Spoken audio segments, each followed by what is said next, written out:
Welcome to JP News. 77వ గణతంత్ర దినోత్సవంలో అడుగుపెట్టిన భారతదేశం వెనుకబడిన దేశం నుండి అభివృద్ధి చెందిన దేశంగా ముందుకు పోతుందని, ఇంకా ముందు అభివృద్ధి చెందిన దేశంగా ముందుకు వెళ్లాలని ప్రధాన కళ అని కేంద్ర కార్మిక మంత్రిత్వ శాఖ వెల్ఫేర్ కమిషనర్ డి శ్రీనివాసులు అన్నారు. సైదాపురం మండలంలోని కలిచేడు కేంద్ర కార్మిక మంత్రిత్వ శాఖ ఉన్నత పాఠశాలలో జరిగిన 77వ గణతంత్ర వేడుకలు మువ్వన్నెల జెండాను ఎగురవేశారు. ఈ సందర్భంగా ఆయన విద్యార్థులను ఉద్దేశించి మాట్లాడుతూ, ప్రతి ఒక్కరూ పౌరులుగా భారత రాజ్యాంగ హక్కులనే కాకుండా మనకు ఇచ్చిన బాధ్యతలను సక్రమంగా నిర్వహించుకుంటూ మంచి పౌరులుగా తయారై ముందుకు వెళ్లాలని ఆయన కోరారు. ఈ సందర్భంగా విద్యార్థులు వివిధ రంగాల్లో సాధించిన విజయాలకు ప్రశంసా పత్రాలు, మెడల్స్ ను కమిషనర్ డి శ్రీనివాసులు, ఆయన సతీమణి P Ramadevi, welfare commissioner office accountant Vijay కుమార్లు బహుకరించారు. ఈ సందర్భంగా కమిషనర్ తన స్వంత నిధుల నుండి ప్రథమ, ద్వితీయ, తృతీయ స్థానాల్లో విద్యాభ్యాసంలో నిలిచే విద్యార్థులకు 15,000, 10,000, 5,000 చొప్పున ప్రోత్సాహక నగదును ఆ విద్యార్థులకు అందజేశారు. ప్రతి ఏటా ఇచ్చేలా ఆయన ప్రోత్సాహక బహుమతులు ఇచ్చేలా సంకల్పంను ఆయన తీసుకున్నట్లు వెల్లడించారు. ఈ సందర్భంగా కమిషనర్ దంపతులను శాలువాతో శాస్త్రోక్తంగా సన్మానించి వేద పండితులతో ఆశీర్వాదాలు చేశారు. ఈ సందర్భంగా విద్యార్థులు చేసిన నృత్యాలు తిలకించి బహుమతులు అందజేశారు. అనంతరం సైన్స్ ఉపాధ్యాయుడు వెంకటరమణయ్య ఏర్పాటు చేసిన సైన్స్ పరికరాలను పరిశీలించి కమిషనర్ దంపతులు అభినందించారు. ఈ సందర్భంగా వెల్ఫేర్ కమిషనర్ డి శ్రీనివాసులకు కలిచేడు సర్పంచ్ సుర్తాని సురేష్ బాబు స్వాగతం పలికి శాలువాతో సత్కరించారు. ఈ సందర్భంగా ప్రధానోపాధ్యాయులు విద్యార్థులకు చాక్లెట్లు పంచి మధ్యాహ్నం 200 మందికి భోజనం ఏర్పాటు చేశారు.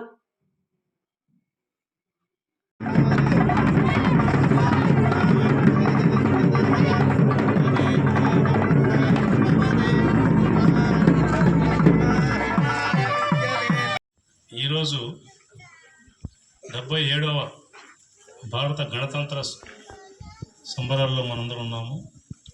ఈ గణతంత్ర సంబరాలకి నన్ను ఆహ్వానించడం చాలా సంతోషదగ్గ విషయం.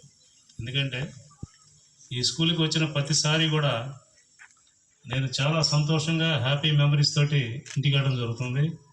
అదేవిధంగా నా వైఫ్ కూడా చెప్పడం జరుగుతుంది. అలాంటి కల్చర్ ఇక్కడ డెవలప్ చేశారు. ముఖ్యంగా వేదికను అలంకరించినటువంటి పెద్దలకి మరియు ఈ స్కూల్ ప్రధానోపాధ్యాయులు గారు హరిప్రసాద్ రెడ్డి గారికి, మరియు వాళ్ళ కొలీగ్ టీచర్స్కి, మరియు ఈ గ్రామ పెద్దలకి, గ్రామంలో ఉన్నటువంటి అందరికీ కూడా, ఈ స్కూల్లో ఉన్నటువంటి విద్యార్థులకు, వారి తల్లిదండ్రులకు అందరికీ కూడా నా నమస్సమాంజనలు. ఈరోజు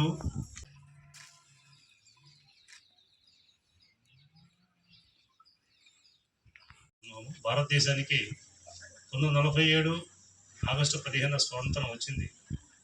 భారతదేశం బ్రిటిష్ నుంచి విడిపోయింది, సొంతంగా బ్రతకడానికి ప్రయత్నం చేసింది. ఆ తర్వాత మనకంటూ ఒక రాజ్యాంగాన్ని రాసుకొని, ఆ రాజ్యాంగ నిర్మాత డాక్టర్ బిఆర్ అంబేద్కర్ గారి చేతుల మీద గుండా దాన్ని రచించారు. వారి టీము ద్వారా భారతదేశంలో ఉన్నటువంటి ప్రతి ఒక్క పౌరుడికి కూడా సౌభ్రాతృత్వం, సమానత్వం, సమన్యాయం, ఈ మూడింటిని ముఖ్య ఉద్దేశంగా పెట్టుకొని, ప్రియాంబులుగా పెట్టుకొని భారతదేశ రాజ్యాంగాన్ని నిర్మించబడింది. ఆ భారత రాజ్యాంగాన్ని బట్టి మనం ఉన్నటువంటి స్వాతంత్రానికి ఉన్నటువంటి భారతదేశానికి, స్వాతంత్రం వచ్చిన తర్వాత భారతదేశానికి ఇంప్రూవ్మెంట్ చేసుకుంటూ ఆర్థికాభివృద్ధి సాధిస్తూ ముందుకెళ్తున్నాము. 1950 జనవరి 26వ తారీఖున భారత రాజ్యాంగం మొదలుపెట్టడం జరిగింది. ఆ రోజు నుంచి ఈ రోజు వరకు 77 సంవత్సరాల చరిత్రలో ఎంతోమంది దీనికి భారతదేశానికి వెన్నెముకైనటువంటి రైతులు కానివ్వండి, భారతదేశంలో ఉన్నటువంటి మంచి పౌరులుగా దిద్ది స్టూడెంట్స్ని, విద్యార్థులను మంచి పౌరులుగా దిద్దే ఈ టీచింగ్ వ్యవస్థ, టీచింగ్ ఫ్యాకల్టీ కానివ్వండి, ప్రధానోపాధ్యాయులు కానివ్వండి, ఉపాధ్యాయులు కానివ్వండి, ఈ భారతదేశ అభివృద్ధిలో ఒక భాగం పంచుకున్నారు. అదేవిధంగా మనకు కావాల్సినటువంటి సైంటిస్టులు కానీ, రకరకాలుగా భారతం వెనుకబడిన దేశం నుంచి కూడా మనం అభివృద్ధి చెందిన దేశంగా ఈరోజు ముందుకు వచ్చాము. ఇంకా ముందు భవిష్యత్తులో అభివృద్ధి చెందిన దేశంగా వెళ్ళాలని భారతదేశం ప్రధాన కళ. దానికి పౌరులుగా మనం కూడా మన బాధ్యతని, భారత రాజ్యాంగం ఉన్నటువంటి హక్కులనే కాకుండా మనకి ఇచ్చినటువంటి బాధ్యతలను కూడా మనం సక్రమంగా నిర్వహించి మంచి పౌరులుగా తయారయ్యి మనం ముందుకెళ్ళాలని నేను కోరుకుంటున్నాను. Once again I thank Hariprasad Reddy గారు. మీరు I was overwhelmed by this welcome by you and your teaching faculty and all the teachers and students. my and my wife today is being my wedding anniversary, 35 wedding anniversary.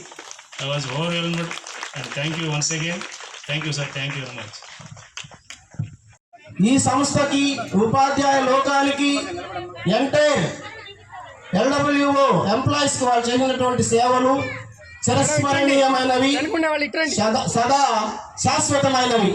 ప్రోత్సహించడం అనేది మా పూర్వజన్మ సుకృతం.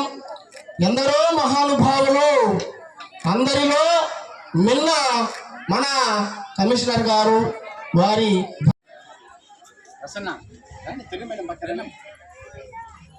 Sir